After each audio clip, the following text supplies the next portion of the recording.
राति पाहिले राखी पूर्णिमा समस्तंकर गोटे चिंता भल मिठा कौठु आणबू जो थे कि भाई हाथ में राखी बांधबू और भाई को मिठा खुआबू किंतु एठी मु मात्र अध लिटर क्षीर रे गोटे सुंदर मिठार रेसिपी आपण मानक पई नहीं आछि जहाँ आपण माने घरे इजीली बनै पारिबे से भी मात्र 30 मिनिट रे।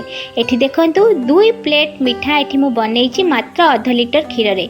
तो चलंतु स्टार्ट करनबा। ता पूर्व मु जयश्री प्रधान मोर कुकिंग चैनल को आपण मानक स्वागत करुछि। वीडियोटी भल लागिले लाइक शेयर सब्सक्राइब करिया को जमा भी भूलिबेनी। जो माने मो चैनल रे नुआ से माने मो चैनल टी को निश्चय सब्सक्राइब करनेबे जहाँद्वारा कि नुआ नुआ वीडियो नोटिफिकेशन आपण मानक पाखे पहुँची जीव। तो चलतु आउ बेसी डेरी न करी स्टार्ट करनबा आज ही रेसिपीटी। एठी मु गोटे बड़ पैन नहीं जाइए। पैन टी गरम हो गला परे एठी मु फुल फैट मिल्क प्राय अध लिटर हम सेटा पकई दउची।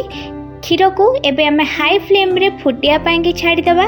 सब बेले जेते बेले भी मिठा रेडी करछंती क्षीर को फुटेला बेले टिके चौड़ा वाला जगह नहीं जिबे जोटा कि बहुत जल्दी क्षीर फुटिवा स्टार्ट करनबा आ जल्दी मध्य कुक हो जिवो। एठी देखंतु एठी मो हाई फ्लेम रे क्षीर को भल भाव में फुटिवा पाई कि छाड़ी दउची। एई भली भाव में मझिरे मझिरे टिके गोले चलथिबे जहाँ द्वारा कि क्षीर रे जो मलाई बा सर बसी थिबो सेटा को एमती कोरी करनेबे। एठी आ गोटे मो काच बाउल रे टिके क्षीर नहीं जाउची। बेसी नहीं जस्ट गोटे चम्मच क्षीर नहीं जाउची। एबे सेथिरे मु टिके केसर पकई दउची जहाँ द्वारा कि एटा हमर लास्ट को काम रे आसीबो। बहुत भल सुंदर कलर आसी थाए केसर रे। एबे या को हमें रखी नबा। एबे चलंतु नेक्स्ट प्रोसेस रे जिबा। एठी देखंतु क्षीर एठी धीरे धीरे हमर मरी आसिलानी और कलर मध्य चेंज हो गलानी। तो यही भली भाव में चारि साइड रो क्षीर गुडी को एमती कोरी करनेबे जहाँ द्वारा कि बहुत सुंदर भाव में मलाई आसी जीवो। एठी देखंतु अध लिटर क्षीर रे मु एठी प्राय 200 ग्राम रो छेना नहीं जाइछि। छेना एठी मु गोटे लिटर क्षीर रे छिंडेइथिली जोटा कि बहुत ही नरम। जदि आपण चाहिबे ताले पनीर रे मध्य करि परिबे किंतु घर तैयारी छेना रे कले मिठाटी बहुत नरम होई थाए जहा कि खाइले मध्य पाटी रे मिलै जिवो। पूरा तुळा भली नरम हेतिवो जोटा कि बहुत ही फ्रेश लगी थे और खाया पाई मध्य टेस्टी लगी थाए जोटा कि मार्केट रो हमको मिली न थाए कारण मार्केट रो प्राय गोटे 2 दिन रो मिठा हो जाइए और खाया पाई कि सेते टेस्ट आसी न थाए।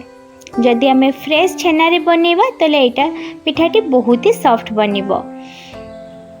एबे एठी मु पूरा गोटे कप मापर तामाने एठी 100 ग्राम मापर मुठी अमूल पाउडर नहीं जाउची और 100 ग्राम मापर मुठी चीनी नहीं जाउची। मेजरमेंट हिसाब रे टिके कले ताले मिठार परिमाण ठीक आसी जिवो।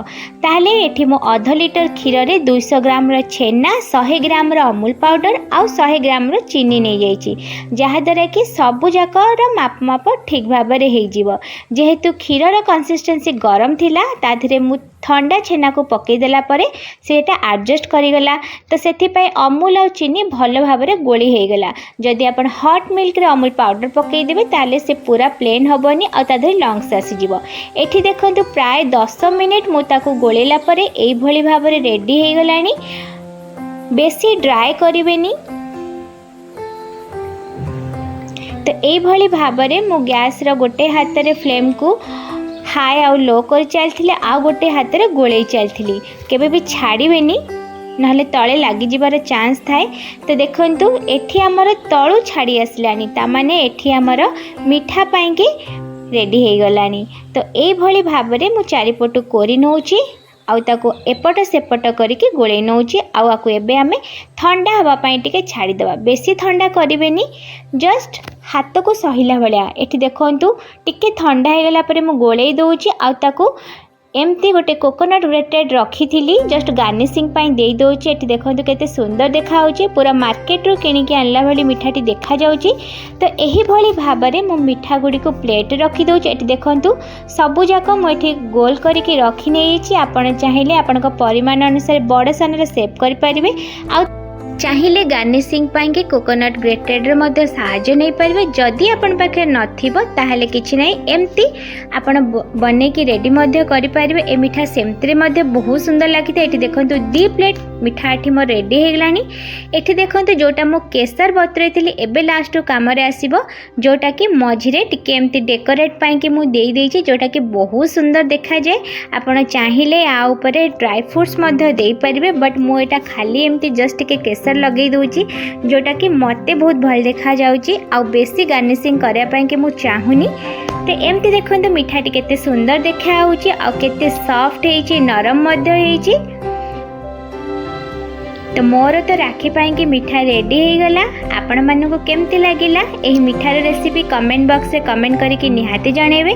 घरे निश्चय अति सहज मिठा ट्राई करंतु। रहुची बाय बाय।